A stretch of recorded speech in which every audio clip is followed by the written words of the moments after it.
Okay, the time has come again when I share with you my list of top 10 worst movies of this past year. I'm talking crapolas, disappointments, embarrassments, and the easily forgettable, you wish you could get your ticket money back, that sort of a deal. Now, these are based on just the films I've seen, so if I overlook the title that you think should have been on this list, feel free to share your own top 10 worst of 2022 in the comment section below. Let's rock this!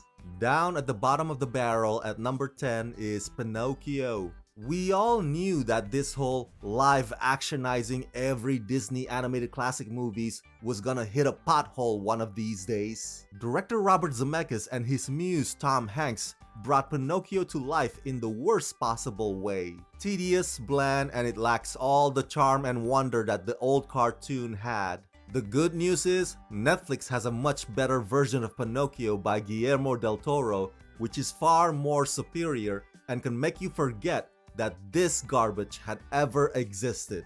At number 9, Amsterdam. Look, Amsterdam is proof that David O. Russell is just not the best storyteller on his own. The script often goes off on a tangent or runs around in circles as if it's suffering from ADHD. I mean, if it had been a straightforward whodunit mystery, it would have been just fine. But then it turns into a preachy, long-winded, clunky, ideological gobbledygook. At number 8, Blacklight. You know what? At this point, I gave up. I've given up hoping that Liam Neeson would give us something decent because all of his movies are starting to look alike these days. And Blacklight is no different. The film tries to inject some free press bravery, yada yada yada. But at the end, it's just another round of Liam Neeson's fight scenes heavily stitched in the editing process and shootouts that only impress those who have never seen an action movie a day in their lives. Blacklight is as dull as it is uninspired. At number 7, The 355. Ugh, the paper-thin MacGuffin storyline that's needlessly stretched to 2 hours long. The poorly staged and the poorly edited stunt scenes, choppy, predictable, and mind-numbing. The 355 adds nothing new to the spy genre. Sure, a group of diverse female lead stars kicking ass is a nice concept on paper, but their team-up comes off shoddy, with too many convenient way outs. What a waste of a group of caliber actresses. So yeah, these are no Charlie's Angels. At number 6, Moonfall. Oh my god, 2022 had so many "it's so bad it's funny" movies, and this was one of them. Mr. Natural Disaster Movies director Roland Emmerich returns. This time with a story about our moon literally on its way to hit our planet Earth. But halfway through, it turns into a wannabe Star Wars inside the moon because, turns out the moon is some kind of a space alien engine all along. Wow, whatever it is that Roland Emmerich and his team were smoking when they wrote this script, I want some of that shit. Moonfall is epically bad. I would tell you to watch it for the laughs, but that's 2 hours that you could spend on doing anything else more productive. At number 5, Tall Girl 2. You know I gotta squeeze in at least one Netflix movie on this list, right? And this one takes the price. Listen, nobody asked for a Tall Girl sequel. Nobody. When the first movie came out a few years ago, nobody said, "Oh boy, I sure hope they make Tall Girl 2." Nobody said that. I mean, what the fuck?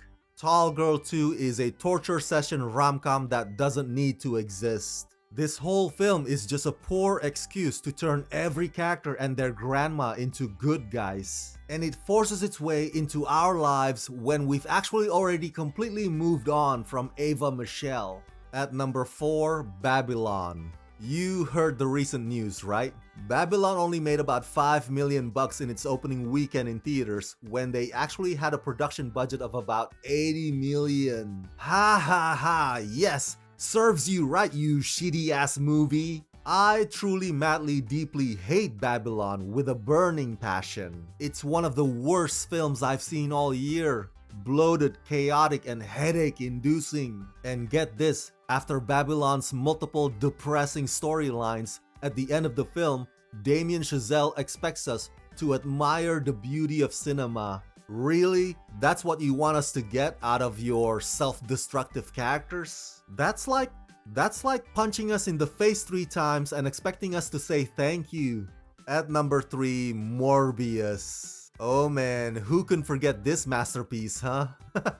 Morbius is absolute trash. The story is poorly written, the CG work is shoddy, and the film drags out longer than necessary. And oh my god, some of the sequences are unintentionally hilarious. One of which, of course, becomes an internet meme. That's right, because of this god-awful movie, we now have that Matt Smith's famous dance that we will never ever be able to unsee. At number 2, Lamborghini, the man behind the legend.